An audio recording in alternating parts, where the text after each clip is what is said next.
गोस्वामी जी, पहले तो मैं आपको बहुत बधाई दूंगा कि आज आपने देश के कोने कोने से तमाम जो हमारे संत महापुरुष हैं उनके एक साथ दर्शन करने का हम लोगों को सौभाग्य दिया है। और सुदूर पूर्व, पश्चिम, दक्षिण हम देख रहे हैं कि चारों दिशाओं से सभी संत आज यहाँ पर आए हैं, तो उन संतों के चरणों में अपना प्रणाम निवेदन करता हूँ। जहाँ तक श्री राम सर्किट की बात है, सीता पथ की बात है, तो निश्चित रूप से आज हम अब बोलते प्रत्यक्ष के लिए क्या प्रमाण चाहिए।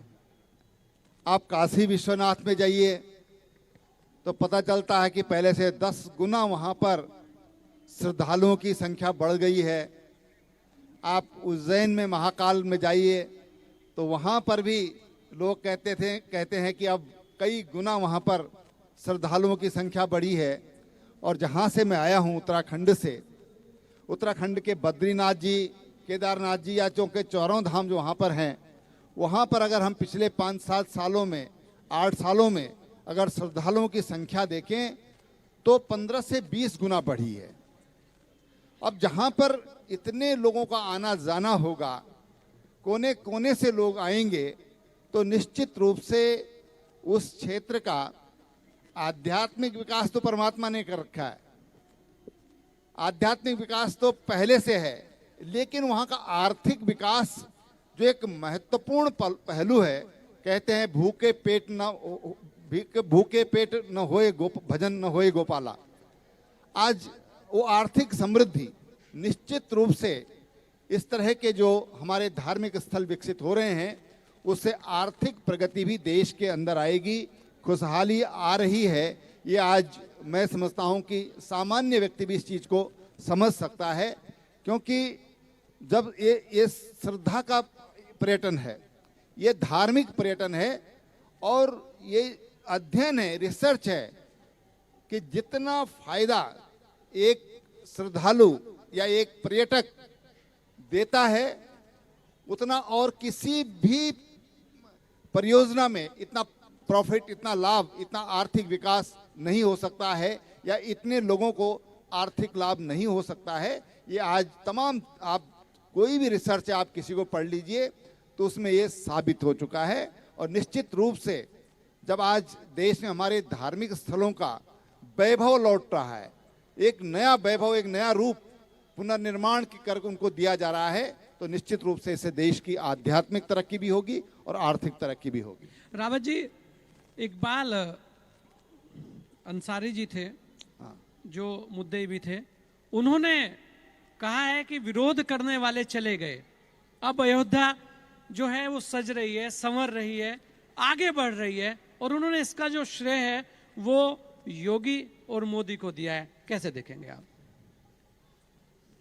अभी मैं सुन रहा था, एक संत कह रहे थे कि ये नमो योग, ये जो नमो योग है और ये भी एक संयोग है कि दोनों, चाहे दिल्ली में हो चाहे लखनऊ में हो, ऐसे एक तो गैरिक वस्त्र हैं, एक एक गैरिक वस्त्र नहीं है, लेकिन अंदर से वो भी साधु हैं, वो भी एक सन्यासी की तरह हैं, संन्यास्त भाव से। और देश के लिए मैं समझता हूं कि आज 10 साल हो रहे हैं, एक भी अवकाश शायद देश के इतिहास में पहली बार होगा कि देश के प्रधानमंत्री ने एक भी अवकाश 10 सालों में नहीं लिया है। वो दिन रात 24 घंटे 24/7 वो देश के लिए काम कर रहे हैं। अगर उनके सामने कोई चिंता है तो केवल और केवल देश की चिंता है।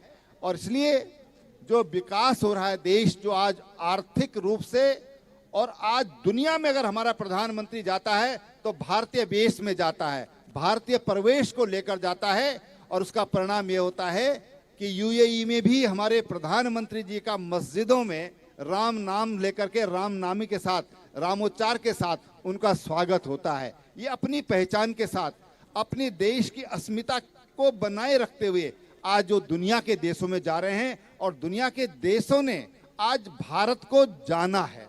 भारत को पहचानने का काम किया है, उनको पहचान दिलाने का जो भारतीय विदेशों में रह रहे हैं उनको पहचान दिलाने का काम आज हमारे प्रधानमंत्री जी ने दिया है। और उसी तरह से हमारे योगी जी हैं, उनको बोलते हैं बिना जेब वाले बाबा हैं, कि जिनकी कोई जेब ही नहीं है। आज एक योगी और एक कुशल प्रशासक के रूप में आज योगी जी की बात होती है। पाकिस्तान में भी कह रहे हैं कि साहब योगी मॉडल चाहिए वहां के लिए, और पाकिस्तान में जब ऐसी बात हो रही हो तो फिर उस योगी के लिए और उस सन्यासी के लिए, उस प्रशासक, उस मुख्यमंत्री के लिए मैं समझता हूं कि उनके सामने भी केवल अगर कुछ है तो कानून व्यवस्था, राज्य का प्रशासन। मुझे भी उत्तर प्रदेश की राजनीति में 9-10 साल काम करने का मौका मिला, और एक ही बात होती थी कि उत्तर प्रदेश में जिसने कानून व्यवस्था संभाल ली तो समझ लो उत्तर प्रदेश अपने आप प्रगति कर लेगा, उत्तर प्रदेश अपने आप उत्तर दे देगा। और आज योगी जी ने उस चीज को हकीकत में बदला है। या तो कल्याण सिंह जी ने उसकी शुरुआत करी थी, या तो आज उसको परिणति तक पहुंचाने का काम अगर कोई कर रहा है तो योगी आदित्यनाथ कर रहे हैं। और जब ये चीज कानून व्यवस्था ठीक हो जाएगी तो देश की प्रगति स्वाभाविक रूप से हो जाएगी, प्रदेश की प्रगति स्वाभाविक रूप से हो जाएगी। ये मैं आपको बताना चाहता हूं। एक चीज और है रावत जी, आपने देखा होगा कि मुस्लिम बहनों ने राम के गीत गाए हैं, महिला फाउंडेशन राम ज्योति काशी से लाएंगे, ऐसे में और भी अलग अलग धर्मों की भागीदारियां भी हुई हैं। इसे आप कैसे देखते हैं? देखिए, किसी ने भगवान राम को कण कण में देखा और किसी ने रोम रोम में देखा। अगर भगवान रोम रोम में है तो वो रोम आज प्रस्फुटित हो रहे हैं, और ये अभी कहां तक जाएगा, ये कहां तक अभी अपनी आकार लेगा, ये राम जी का नाम कहां कहां तक पहुंचेगा, क्योंकि हैं तो सब राम के वंशज ही। भाई, इंडोनेशिया है दुनिया का सबसे बड़ा मुस्लिम देश, अगर कोई है तो इंडोनेशिया है। और इंडोनेशिया में रामलीला का पाठ होता है, वहां पर रामलीला होती है। वहां की जो एयर सर्विस है, हमारी एयर इंडिया होगी लेकिन उनके गरुड़ एयरवेज है। वहां पर आप जहां भी जाते हैं तो वहां पर भगवान दिखाई देते हैं, भारत की संस्कृति दिखाई देती है। तो दुनिया को देखने का मौका, मैंने कहा कि हमारे प्रधानमंत्री जब दुनिया के देशों में जाते हैं तो एक भारतीय पहचान के साथ